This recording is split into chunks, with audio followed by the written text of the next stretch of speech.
Aujourd'hui, je suis avec un monsieur qu'on ne présente plus. En termes de marketing d'influence, c'est certainement l'une des plus grandes références au Cameroun. Je ne vais pas donner son nom, vous l'avez certainement remarqué. Le tout-puissant des spots. Et j'étais en train de lui expliquer quelque chose qui m'énerve. Voici un sac SM.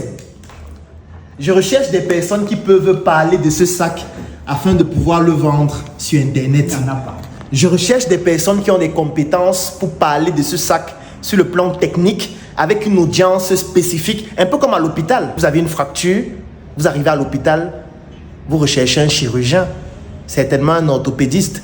Si vous avez un diabète, vous recherchez un diabétologue.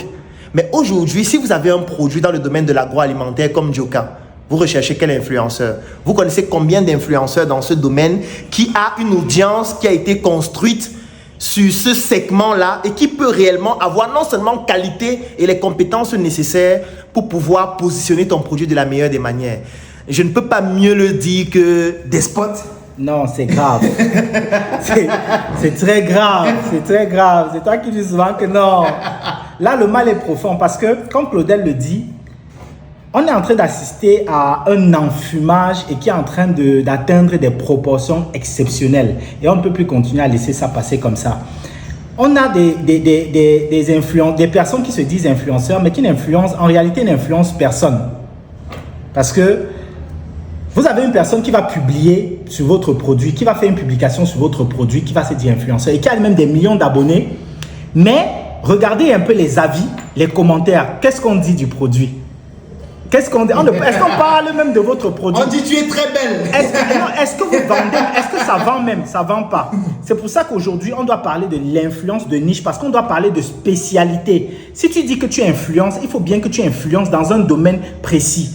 On a un produit agroalimentaire comme Djoka qui est un excellent produit, qui est le produit qui est élu produit de l'année par les consommateurs. Parce que c'est les consommateurs qui sont le baromètre de performance ou bien de qualité d'un produit. Aujourd'hui, on a un produit comme ça, mais on n'a pas, quand tu recherches des influenceurs fooding qui peuvent te donner en termes de manière spécifique les qualités d'un produit, les qualités de ce produit, ben, tu n'en trouves pas assez. Tu as une marque comme SM, comme le sac SM dont on parlait tout à l'heure, tu ne vas pas retrouver beaucoup de personnes qui vont te parler avec, de manière experte du produit, tu n'en trouves pas. Tu as une marque de téléphone ou bien d'accessoires de téléphonique et tout, technologique, que tu ne trouves pas un influenceur high-tech qui va te parler de manière experte du produit. Ça, c'est un problème. Donc là, on va travailler à ce qu'il y ait d'un côté les vrais influenceurs et de l'autre côté, si c'est des influenceuses, comme Malox le dit souvent, je ne vais pas dire le mot. Je veux pas dire le mot parce que tu restes pudique.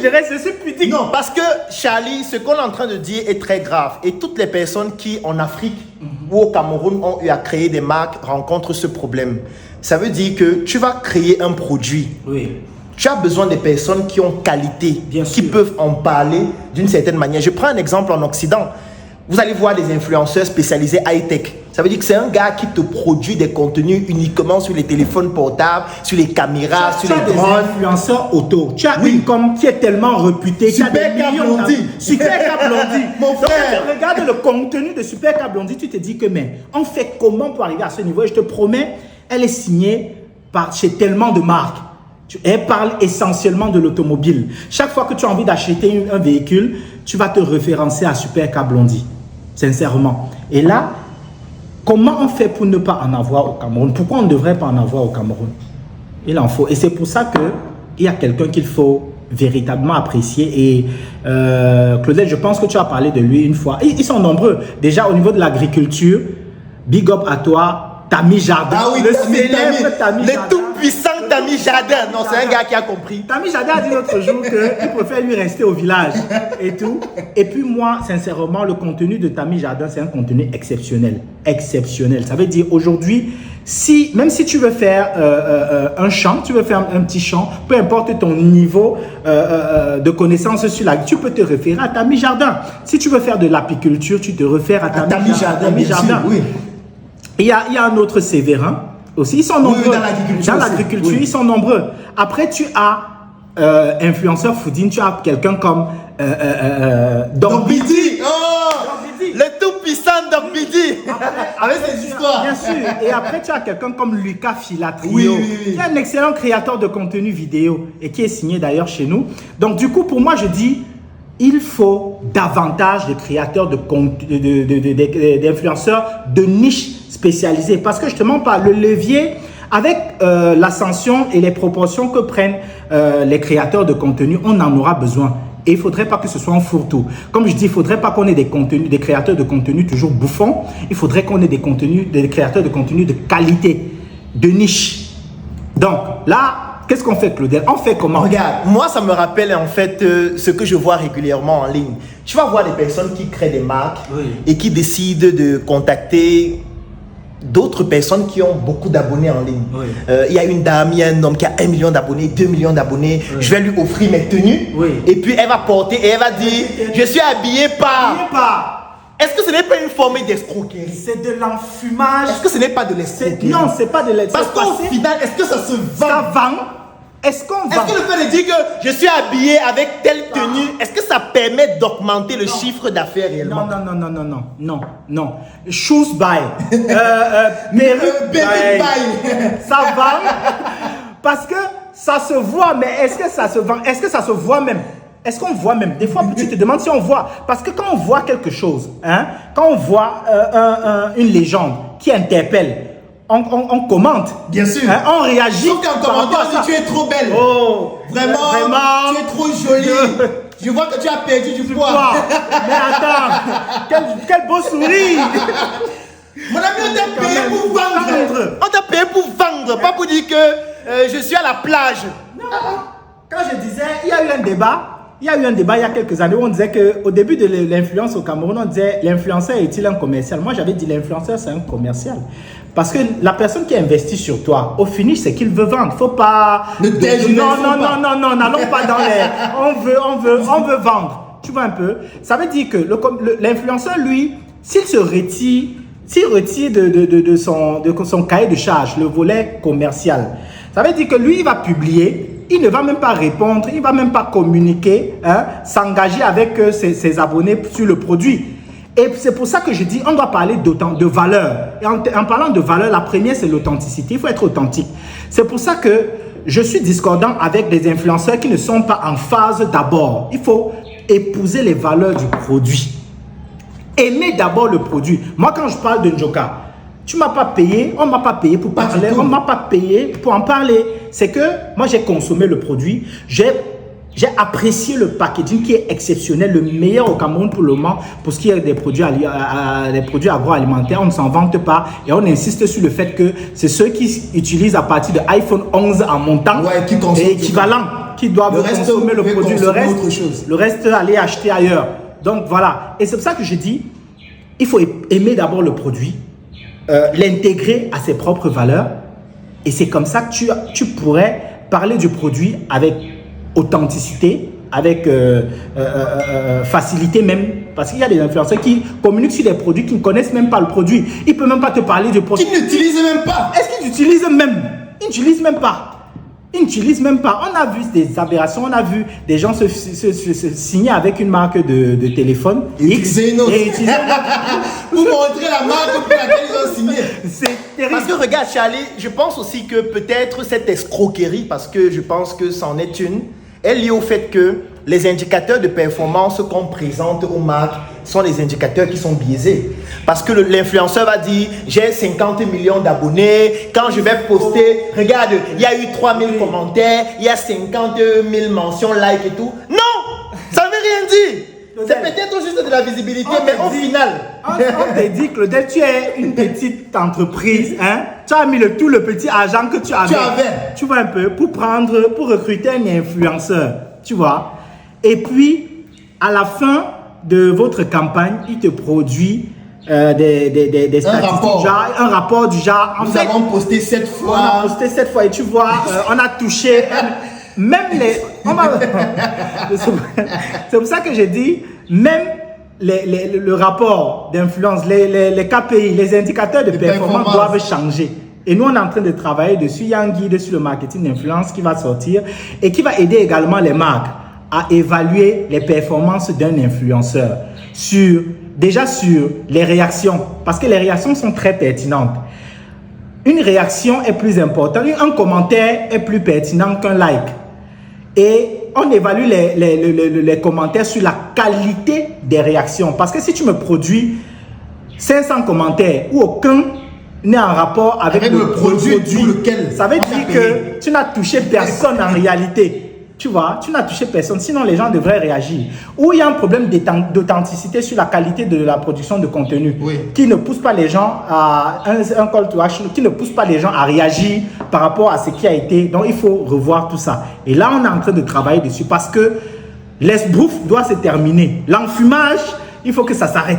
Moi, je dis souvent qu'on a un fléau en médecine, par exemple, qui est dû au fait que des personnes qui n'ont pas parfois certaines compétences veulent absolument faire certaines choses, peut-être pour gagner un peu d'argent. On retrouve ça aussi avec les influenceurs. C'est que tu vas voir un influenceur qui en fait n'est spécialisé dans rien, qui parle de tout. Aujourd'hui, il te parle du téléphone, demain, il te parle d'un vêtement, après demain, il te parle des perruques.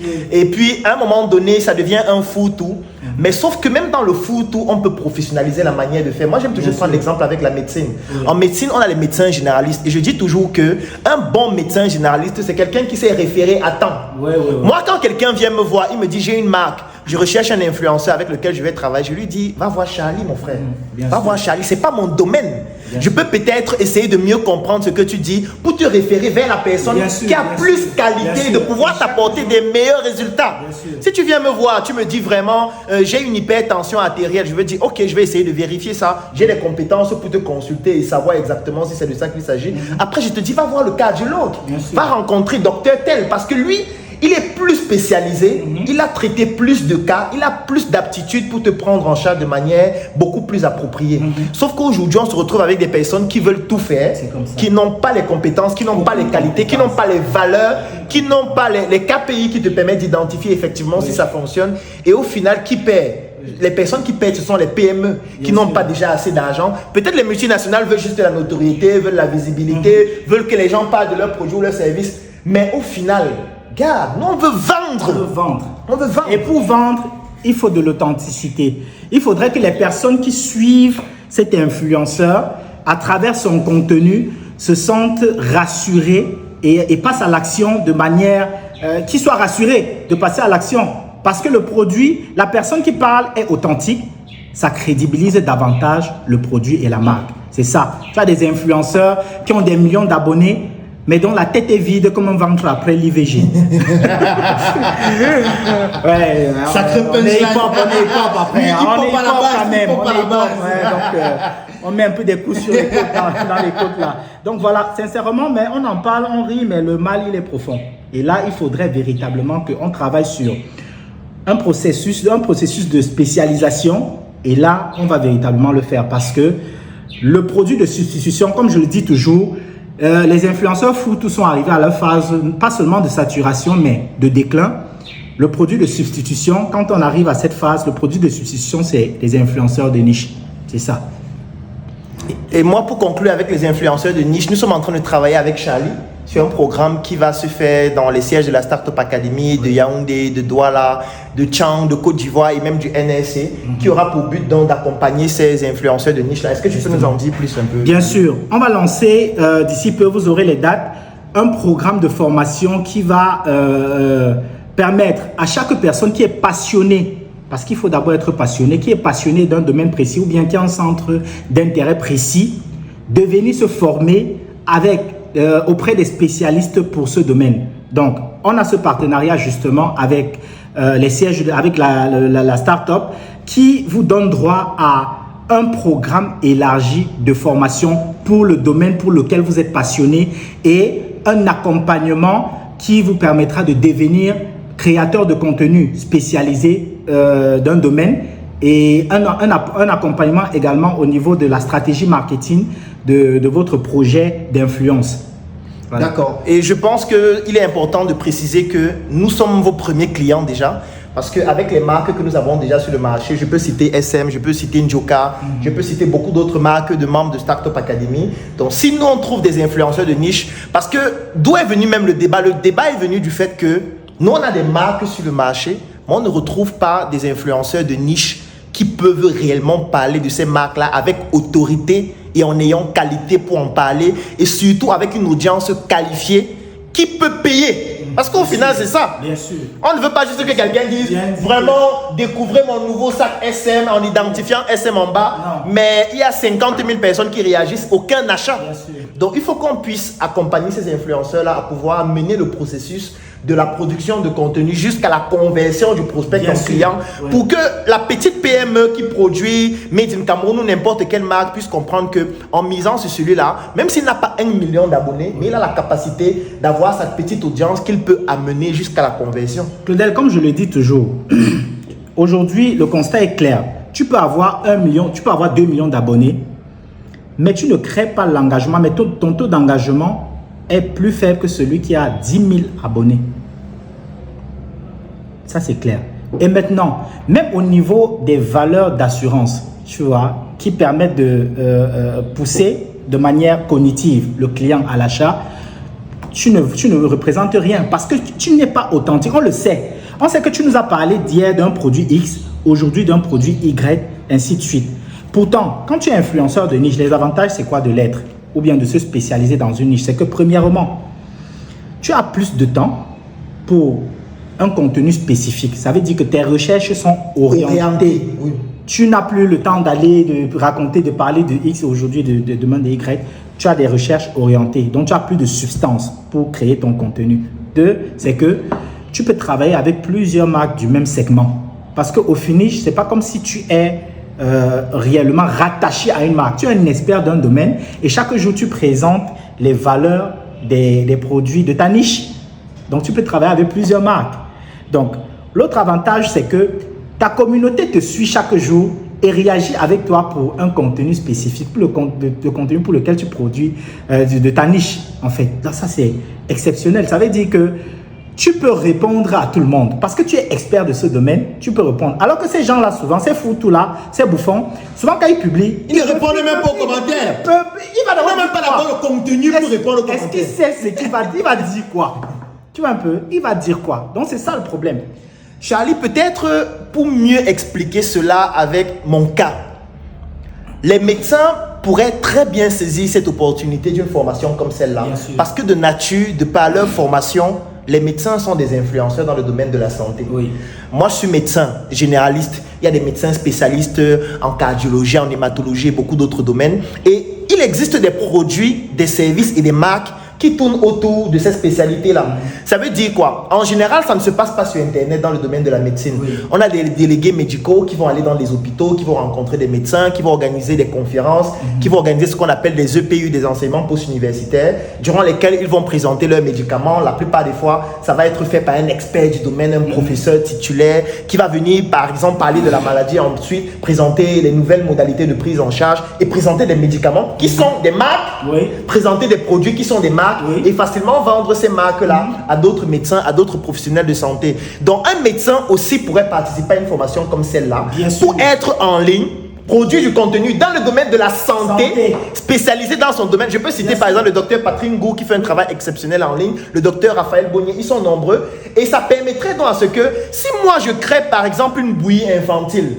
qui est une marque, je peux rencontrer un pédiatre qui est le docteur Patrick Ngou et je lui dis, docteur, par exemple, testez cette bouillie. Les valeurs nutritionnelles, est-ce que ça pourrait être utilisé peut-être dans les cas de je sais pas, de malnutrition?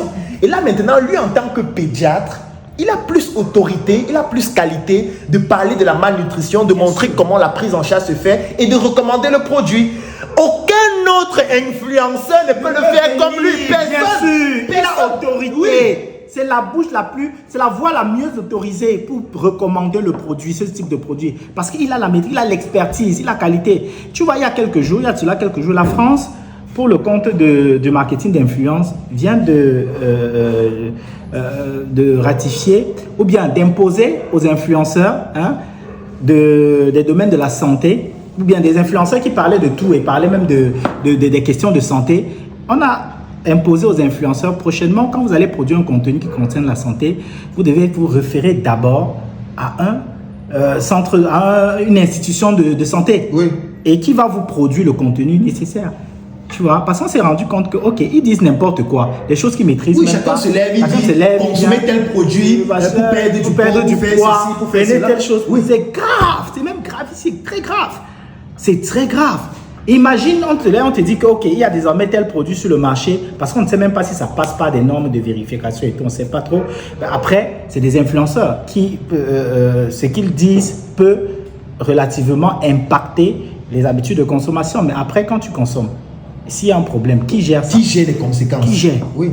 Oui. Parce qu'en fait, j'aimerais vraiment que chacun qui est expert dans un domaine comprenne qu'en réalité, il est même déjà un influenceur, c'est juste qu'il n'exerce pas encore peut-être très bien son influence. Un comptable peut devenir un influenceur parce qu'il y a des solutions comptables qu'on propose sur le marché chaque jour, que ce soit en termes de logiciels, que ce soit en termes de livres et tout. Il pourrait être le meilleur influenceur des livres qui parlent de la comptabilité ou des logiciels ou de n'importe quel autre. Moi, paix à son âme, il y a Zeus qui devenait un influenceur dans le domaine de l'immobilier et du foncier. Et moi, je regardais son contenu. Tu ne pouvais pas te décider d'aller acheter un terrain quand Zeus n'a pas passé par. Oui, et puis, et puis ça a aidé énormément de gens. Ça a protégé tellement de personnes des arnaques. Des arnaques. Ah, bien sûr, c'était un influenceur. C'est ça l'influence en fait. Il faut créer des niches. Tu dois être spécialisé dans un. Pas forcément spécialiste. Hein? Mais c'est pour ça que tu parlais de passionné. Bien sûr. Oui. Se spécialiser parce qu'en te spécialisant. Sur un bien domaine, sûr, parce qu'en te spécialisant, tu fais des recherches, tu vois, tu t'éduques sur le domaine, tu te cultives sur le domaine et en se cultivant, forcément, tu auras des connaissances. Bien sûr, aujourd'hui, Claudel, tu parles des domaines pour lesquels tu n'as pas forcément été formé. On te le dit. On me dit tous les jours que, mais toi, le médecin, si tu continues même encore les gens, chaque jour, tu nous parles du marketing, du commerce, des produits, de Joka. Ce n'est pas un charlatan ici. C'est juste parce que je suis passionné en fait. Moi je lis régulièrement, je me documente, je rencontre les experts comme Charlie, j'essaye de comprendre comment ça marche et au final ça te pousse à avoir un certain niveau. Tu n'es pas forcément un expert, tu n'as pas de diplôme, mais tu peux en parler, tu peux avoir un avis pertinent. Bien sûr, bien sûr, bien sûr. Voilà. Ça veut dire que là on doit le faire, Claudel, il faut vraiment qu'on le fasse. Donc dans quelques jours, vous aurez les différents programmes et les modalités d'enregistrement pour la souscription à la formation. Ce que je vais faire, je vais laisser le numéro de Charlie en commentaire. Donc, quelqu'un qui est intéressé par cette formation, qui souhaiterait devenir un influenceur de niche, vous contactez ce numéro, vous allez entrer en contact avec quelqu'un d'exceptionnel.